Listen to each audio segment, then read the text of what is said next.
Chief Executive Officer and Managing Director at Fincantieri from Italy. Marianne Demarche, Chief Executive Officer, Europe, Middle East, Africa, and SWIFT, Middle East, Africa from SWIFT. And of course, Dr. S. J. Shankar, Minister for External Affairs, India, moderated by Palki Sharma, Managing Editor, First Post. My colleagues will guide you on the seating arrangement.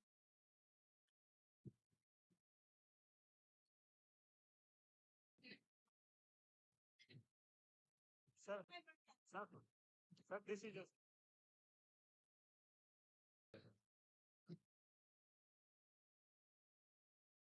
You have a mic or this is yours?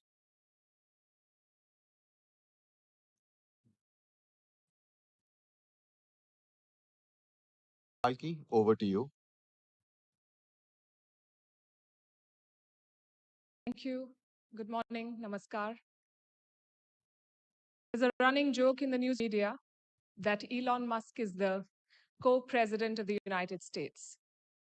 It is not true, but it is relevant to our session and our discussion because we are talking about the intersection between governments and businesses and how they shape our world.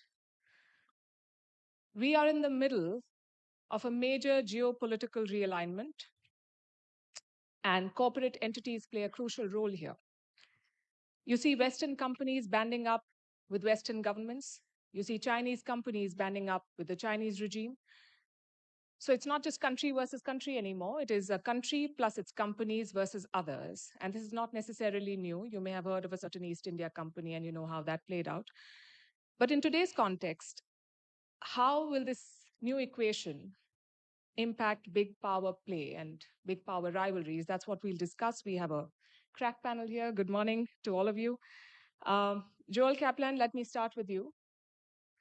The US administration, the new US administration, prefers fewer social media regulations, even when it comes to fact checks.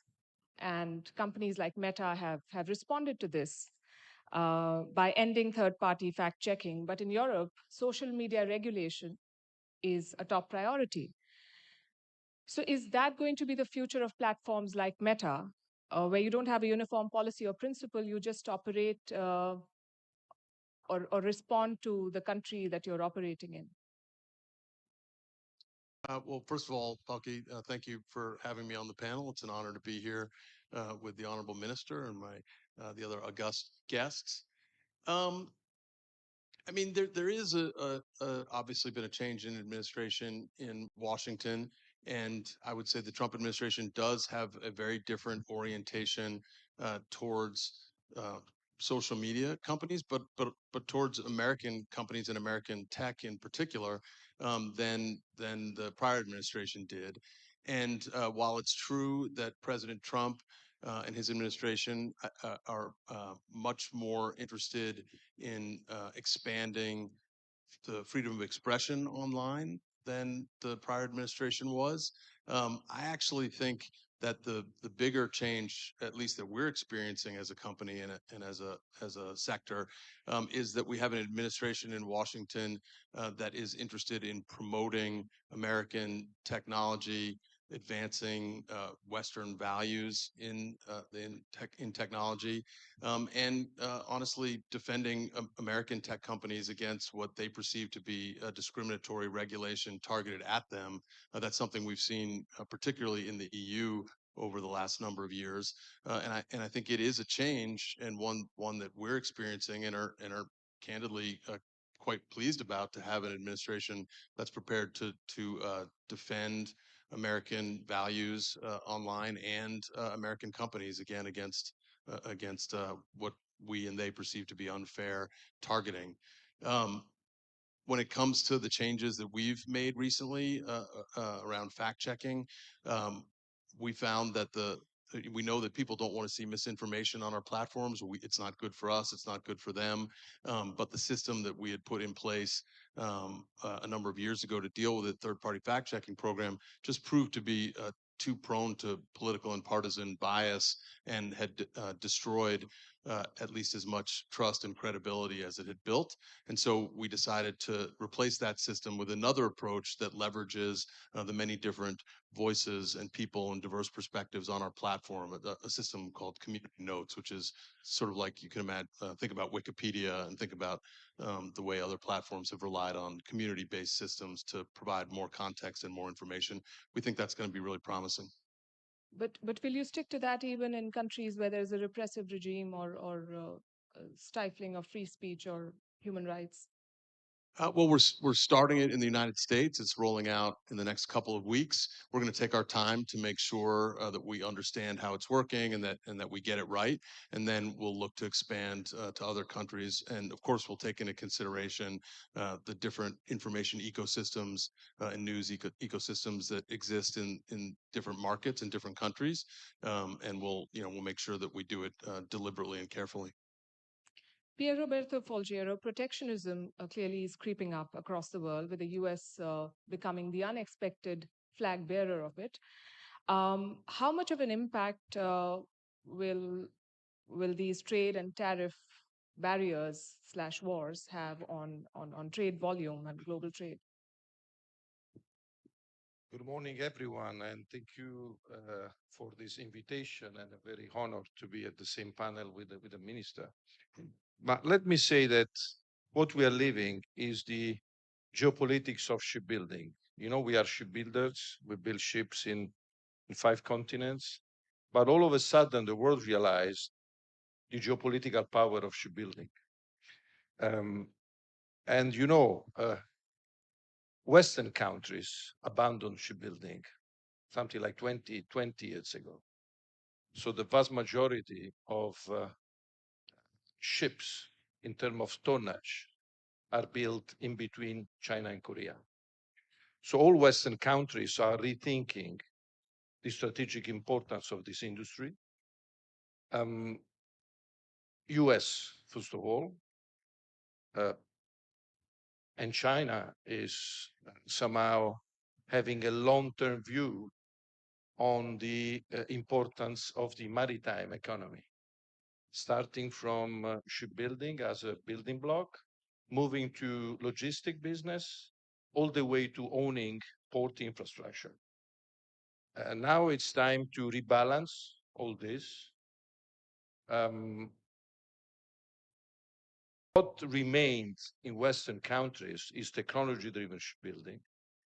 So those kind of ships in which the payload is making the difference. So when the cost of a ship is driven by cost of the steel, cost of the labor, and cost of the energy, it was lost. When these 3 components accounts for 80%, is lost. When the payload is the most important part of the total, then we can be still relevant. So this is this new era. We believe that this know-how in technology-driven shipbuilding is the way to think of the future shipbuilding. So that's why we are very interested in joining forces through a common geopolitical platform, but joining forces in order to go for a kind of renaissance of shipbuilding in a way that is instrumental to this new geopolitical order. So this is our focus, and we believe this is the way ahead. I'll come to shipbuilding in particular in a bit. Let me get Marianne Dimarchi in the conversation. SWIFT describes itself as a neutral entity with a global character. So I would say this model is based on trust and consistency. Yet SWIFT has become a tool of Western foreign policy, as seen in the war in Ukraine with Russian banks being cut off. Would you say that undermines your claims of neutrality? Well, thank you. Good morning to all, and thanks for your question. Well, indeed, I mean, SWIFT is a global cooperative. We are headquartered in Belgium, so under EU law. but we are present in 200, more than 200 countries. We are connecting the world, the economic and financial world, actually, through more than 11,500 financial institutions all across the world, including, of course, in India. And we are also completely currency agnostic, supporting 150 currencies and so forth. So this is our global nature. We are really keen on being seen as a digital infrastructure, as a public good. Indeed, I mean, we are so based in Europe. There has been sanctions imposed on us and other companies, which we had to apply. But we are really committed to, maintain and to show to the world our global nature. We are evolving also our corporate governance to make it more inclusive. And we are, as I said, I mean, we are here, we are a non-profit company.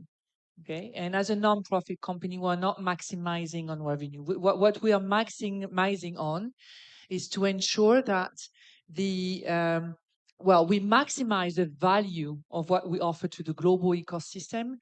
We are here to try to resolve some complex challenges, so building the future of tomorrow or the future of finance of tomorrow. Given what you just said, I mean, geopolitical tensions, the global growth of digitization, the embracement of digitization, which all this can have pros and cons, but can also increase fragmentation. But can you still claim to be neutral, was my question. Yeah, we are. I mean, we are a neutral company, but we have to be headquartered somewhere. And, so we are incorporated in Europe. It's all the banks in the world have decided, it was 100 banks at the time, now it's 11,500, have decided to incorporate this organization in Europe, and we have to follow European law. But as a company, we have a board which is very representative of many different regions. We are evolving that corporate governance to be even more neutral and representative of all parts of the world. We are present in all the world, and what is really important is not necessarily this part, if I may. What is important is that we really need in these geopolitical tensions, new proliferation of payment systems here and there, be it instant payment systems, central bank digital currencies, other systems that want to be built, fine. I mean, it's good and it gives opportunity. But if they are not connected and interoperable, you risk financial fragmentation. And financial fragmentation is really impacting global growth. There's many research. The last one is from the Economist that has measured that if financial fragmentation, and I will come back on that to explain why, financial fragmentation can hit the global growth, global GDP, up to 6% of GDP in 2030, if fragmentation accelerates. 280 million jobs would not materialize because of this, and no single country would benefit from it, in particular those that rely on financial flows. And why is that? Because we need to realize that the economy is not just policies and stuff. It's just, also pipelines, right. Systems that are interconnected, that are the backbone of, the economy, the arteries of economy. And if this is not functioning well, the economy suffers. Right. I would have asked you, Dr. Jaishankar, if you'll help SWIFT find a new headquarters. But on a more serious note, I want to ask you, historically, India has shied away from weaponizing trade and financial institutions. And you yourself have said that we are not in favor of national sanctions. But with the way the landscape is changing, and you've heard all the other players speak, do you think that trade barriers and tariffs and tech sanctions or tech restrictions have a place in our foreign policy, or should have a place in our foreign policy? Before I come to that, I just want to say, I can see there are really three capitalists sitting on this side, but I'm impressed to be seen as a commissar. It's a term from my youth, and I was quite amused to see it being used in this age, but I take it as a compliment. Now, your point, tariffs, sanctions, what's happening, export controls. I think whether we would like it or not, they are a reality. Countries use them. In fact, if one looks at the last decade, I would say we have seen a much greater weaponization of pretty much any kind of capability or any kind of economic activity. It could be financial flows, it could be energy supplies, it could be technology. This is the reality of the world. So, since I take the world as it is, we have to negotiate our way through that and see, how best uh, we can do for our own country. Because at the end of the day, for a government, for a commissar of the government, you fight for your business. You fight for your business because you're fighting for your employment. You're fighting for your comprehensive national power, of which business makes a very important contribution. And I think today the lines, dividing different domains have eroded.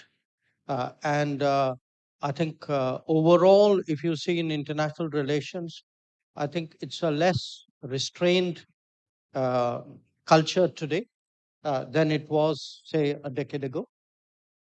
And that's something we all need to factor in. Does it bother you, the blurring lines? I'm not, I wouldn't say it would bother me because I've seen its evolution. I mean, I just accept it as part of the playing conditions. So I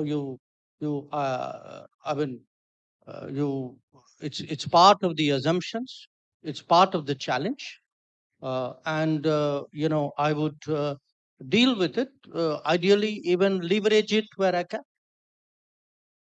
Joel Kaplan, the internet was supposed to be borderless, a utopian free space where ideas and thoughts flowed freely. But now there are more and more firewalls being imposed by various regimes. Is that the future we should brace for a fragmented space divided by geopolitical lines? Well, I don't think that that's a future that we should accept. And I think there are real opportunities, even as we speak, to make progress in ensuring that's not the case. And let me give an example of an area that we're quite focused on, as is the government of India. At the Paris AI Summit a month or so ago, Prime Minister Modi very vocally embraced the idea of open source AI, and that for company like ours, that was very gratifying because Meta is going to spend in 2025 something on the order of 60 to 65 billion dollars investing in AI to build foundational models, the most powerful, advanced, performative foundational models, which we will then make available for free to developers around the world to build on top of, to fine tune, to modify, to customize, to apply their local language data sets. And a country that is really thriving in taking advantage of that opportunity is India. And the reason why I think that's important to your question is this is the way in which we can ensure that the shared values of like the great democracies in the world are what is embedded in the technology of the future. Because we know that it's not just American tech companies like Meta that are making these kind of investments and that have the ability to develop these sort of open source technologies in AI. We saw a month or so ago with the release of DeepSeek out of China that the Chinese are fierce competitors in this area, and they understand that this is one of the technological battlefields of the future, and it's really important that the decision be made as to whether there's going to be an open source standard, a global open source standard that emerges. If you think about past technological advances, you had an open source model in Linux and in Android. And I think we can all be grateful that Linux was a Finnish company and Android was out of an American company, and that the American values of openness, or the shared Western values and democratic values of openness and transparency, are embedded in that technology. That's a choice that we get to make. And the regulatory environment that countries like India and the United States decide on will determine whether the future is built on these shared democratic values or on a different alternative that's emanating out of China. I'm really optimistic about what I see when I come to India, and it makes me think we can avoid the kind of future that you described. I see how China has emerged as a villain, and TikTok is an example of that. The allegation is that TikTok shares data with the Chinese regime, as I'm sure a lot of other Chinese companies do. But here's my issue: American companies do the exact same thing.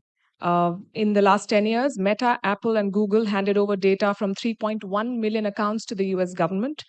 Meta's data sharing is up by 675% in this time. So basically, American companies get away with doing the very same thing by virtue of being American. I mean, respectfully, that's just not remotely the same thing. Of course, companies like our companies reply to lawful orders to protect people from child sexual exploitation, from sex trafficking, from terrorism. I don't think that's inconsistent with democratic values. I don't think that's what we see in China. And honestly, I'd be surprised if that's a shared view. Pier Roberto Folgiero, every company is a product of the country it operates in, and that sometimes also creates an uneven playing field. You mentioned shipbuilding. China is set to give around $15 billion every year in subsidies, and I'm not even counting the steel subsidies, which is a significant and important component. Now, Western governments and companies are investigating this unfair practice. Would you say they were caught napping at the wheel? It's been happening for many, many years. But again, first of all, let me tell you that I'm very happy to participate to this panel because I'm the only hardware guy. Because now it's time for software code writing. But in order to host software, you need hardware producer. So let me play the game of the heavy industry around the table. Let me say that in this new geopolitical landscape, we need to go for a kind of reindustrialization. That's what is expected to happen in Western countries. So shortening certain supply chain and go back to production. And we have to tell young people that production is a beautiful job. In the old times, if you're not good at school, you will go to the shipyard. Now we have to tell even our brilliant young people that production is back, and you need to go and cope with hardware, not only software. So that's the game I'm gonna play. So this is very important. Obviously, we need to modernize shipbuilding. Yeah. So in order to be attractive and in order to reindustrialize Western countries, we need to offer a job that is as robotized as possible, as automated as possible. That's what we are doing in our shipyard.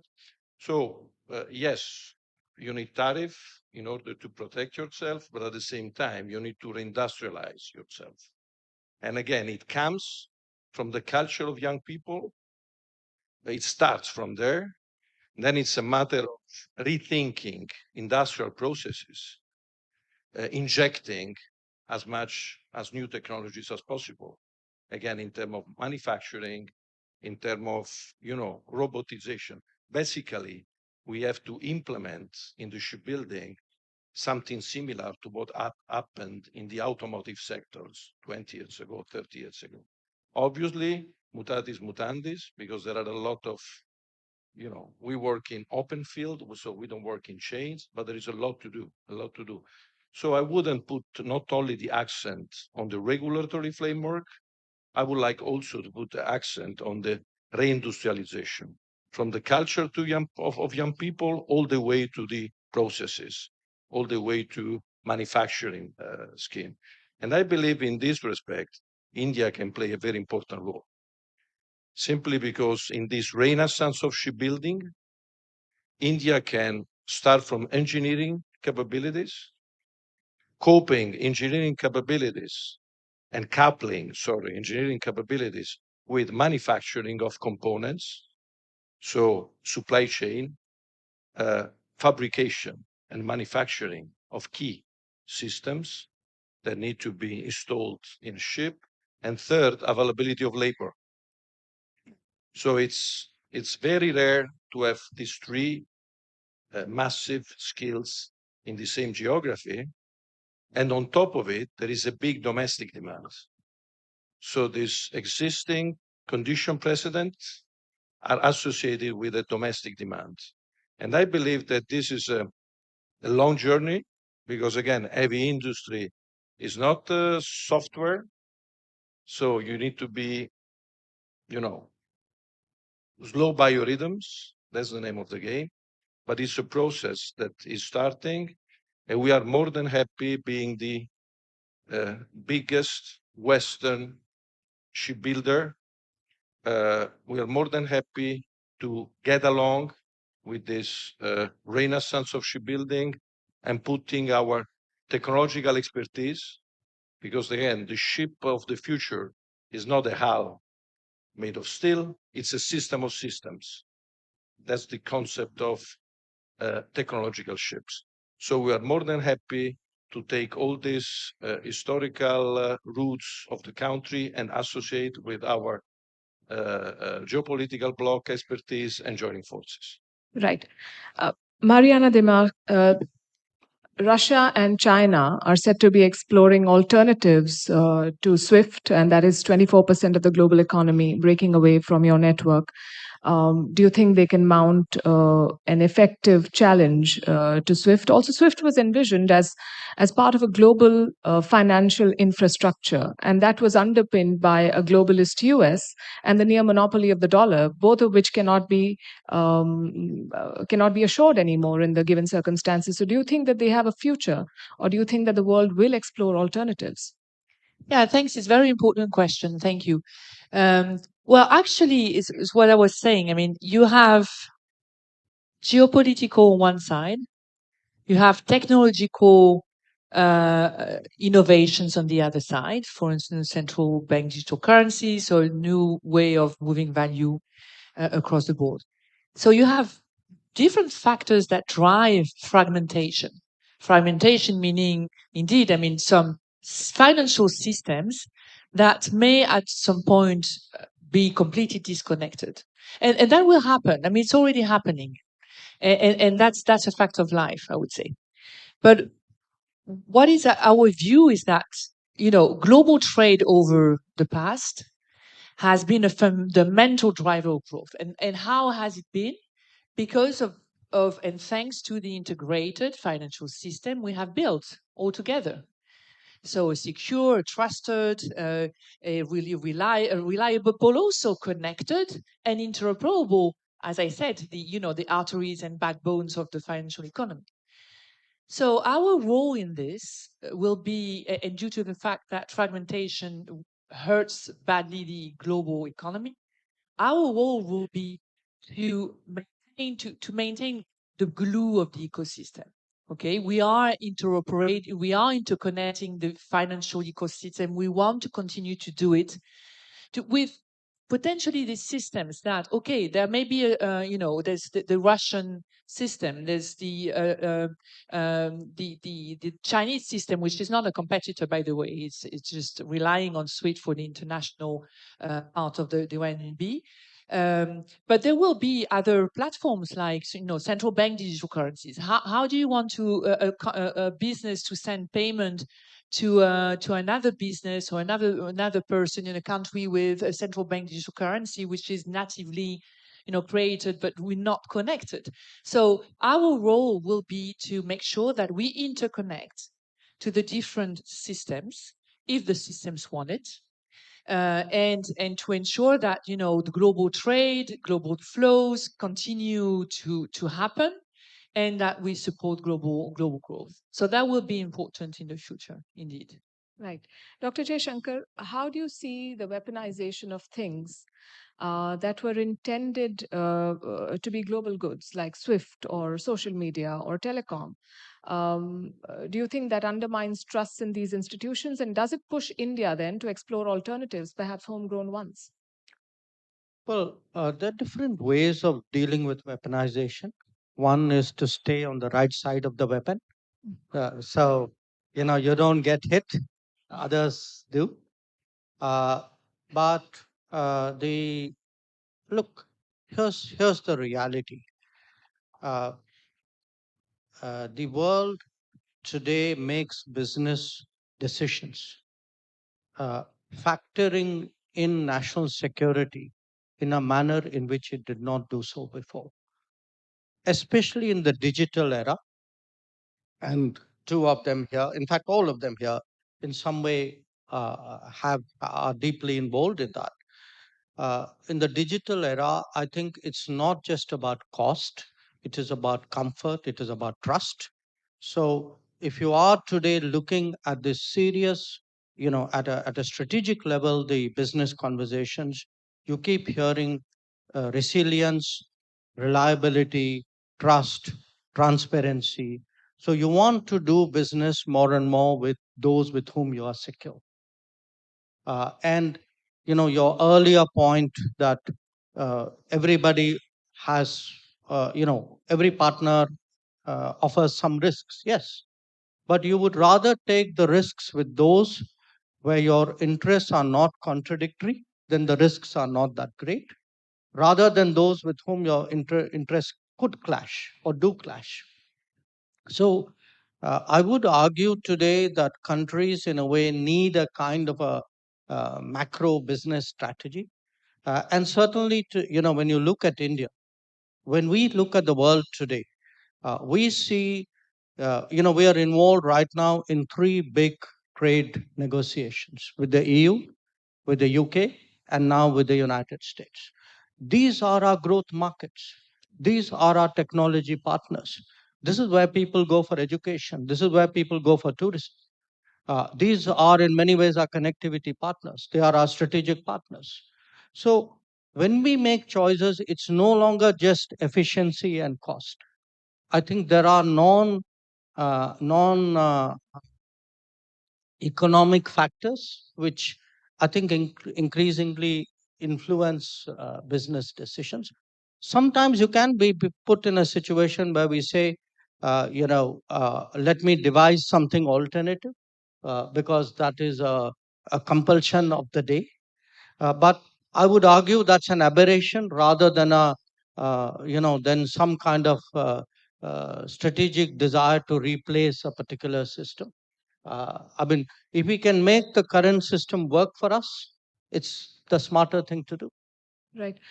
Before I open it to the audience, I want to ask you one last question, and this is something that we've discussed internally as well. You see, foreign policy was designed to deal with countries, but today companies are sometimes more powerful than countries. For instance, you have Elon Musk and Starlink. With one flip of the switch, they can change the course of the war in Ukraine. Do you think foreign policy then needs to evolve, or do you leave it to regulators and financial institutions? No, one, historically, that's not entirely the case. I would remind you of a company called East India Company, which became so big. Uh, but it's a valid point. I mean, the market cap of many companies today would probably entitle some of them, I don't know, maybe even to be part of the G20. Uh, so this is, again, a reality we have to deal with. So sometimes, you deal with them in tandem with the government. Sometimes you deal with them directly, but you have to deal with them. I mean, this is the necessity in my business. Right. We'll open it to the audience. We can take a couple of questions, I suppose. Ma'am, here. Ma'am, Whoever this gets side. the mic. Ma'am, this side. Greetings. I am Bhavna here at the left side. Yes. My question is to Dr. S. Jaishankar, sir. Sir, as economic warfare reshapes global power structure, how is India leveraging its diplomatic and economic strengths to not only mitigate these strategies and pressures, but also emerge as a key architect of a more balanced and a resilient global order? Thank you. Uh, in a way, I had addressed some of that, which is we have global interest today. If you look at our key trade partners, they're spread all over the world. They are very diverse. So, just like we have a way of working with different countries politically, we obviously do the same economically. But again, I stress that all countries are not the same. And the digital era will bring out that differential more sharply. At the end of the day, it does matter where our data goes. Who looks at our data, who processes it, who develops the AI based on our data. We can't be agnostic in the digital era. So it's not the same as the manufacturing era. In the manufacturing era, beyond a point, it didn't matter where the product came from. You can't extrapolate that proposition into the digital era. So I would argue that the answer to your question would be like portfolio management, you diversify it as much as you can. But at the end of the day, there will be comforts, there will be the reliability factor, there will be issues of trust. And that is why some of these FTAs we are engaged with today with the EU, with UK, USA matter so much. Uh, Greetings, Dr. Jaishankar. Over here, towards right. Towards right. Over here. Hello, my name is Shreyas. I work as a business analyst at Deloitte, and I have a question to you, Dr. Jaishankar. Considering the fact that United States is pulling out of organizations like WHO, Paris Agreement, do you think they're trying to establish a new world order? And if yes, what role can India play in being the leader of Global South? I think if your question is what the US is doing, you should ask the Americans, not me. If you ask me what we should be doing, Yeah. I mean, we should be doing many things, including engaging the Americans and engaging the global South. Our strategy is pretty, I mean, it's been discussed in other sessions, it's pretty obvious. But our effort is really to really maximize our options to, since I'm on a business panel, to increase our turnover, to improve our technology. And, we are on a strong growth trajectory. And as a business, as a country which has decades of growth ahead, that's what we should be planning for. Now, different countries will make decisions, that's their prerogative. We have to factor it in while making our calculations. I can't tell some other country that don't do this because it's not convenient to me. That's their call, not mine. Thank you. We'll take one question from the Raisina Young Fellows. Yes, yes, and for the rest of the panel as well. I'm from China and I'm working for a European think tank. I have one question for Mr. Kaplan. So Meta CEO like Mark Zuckerberg has reportedly shown interest in assessing the Chinese market for many years. And what makes news headlines lately is that in 2015, the company developed a system that would accommodate Chinese content regulations, including features to restrict certain content and potentially share user data. Does this mean that for global tech companies like Meta, the stated democratic value and user privacy could be compromised for market access? Thank you. Thanks for the question. So Mark was pretty clear for a number of years, probably starting about a decade ago, that for a company whose mission was to connect the world, you couldn't really accomplish that mission and leave out a country with over 1 billion people. And so he was very interested in being able to offer our services in China. And we did spend a couple of years discussing with the Chinese government what it would take for us to be allowed to offer our services. And as Mark explained in a speech at Georgetown University in 2019, we ultimately were not able to come to agreement in doing the things that would be necessary for us to offer our services in China, the things that are demanded of companies that do offer their services in China, many of which are sort of well-known household names. And what Mark said in 2019 is that actually freed us up to be less encumbered in defending and talking about freedom of expression. And so at the end of the day, that's a better position for us to be in, one where we can continue to defend and talk about the values that Facebook was founded on and its roots in free expression. Dr. Jaishankar, I represent the financial investors worldwide. We on the wanted right. the Raisina Young Fellows, or do we wrap? Just a last question, ma'am. Ma'am, We have 30 seconds. We'll take one student, please. Thank you. Thank you very much for your insights. The panel has established. You have to be louder. Oh. Come closer to the It's mic. better? Yeah. Okay. Thank you very much for your insights. The panel has established the close relation between innovation, competitiveness, and national security. A cornerstone connecting all that is national data, which for innovation needs to be leveraged in the cloud, but for national security needs to be protected as good as possible. Hosting such data on a cloud on foreign hyperscalers appears to make nations at least a bit prone to geopolitical threats. So I was wondering, how does the Indian government plan to expand state security in the digital realm? Or put it differently, how do you define digital sovereignty in the current geopolitical context? Thank you. I'm guessing it's for you.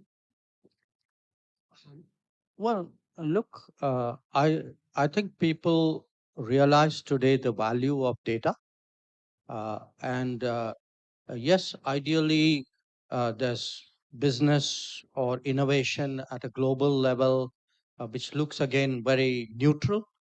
But the reality, is very different. There is national competition in a way. There are businesses which profit from access to data. So I think India must play to its strength. And what are its strengths? A huge amount of data because there's a large population, an enormously diverse society. So even within those numbers, you get actually a great, very wide spectrum of data and innovation culture. So we have to make the most of it. And at the end of the day, both as a commissar and potentially as a capitalist, I would say I'm in it for me. I would max it for myself. I'm not here to develop global business. I'm here to develop Indian business. Ma'am, can I last I think that's a good note to end on. The time's up. Thank you very much. Thank you all for your thoughts, and thank you for being such a wonderful audience.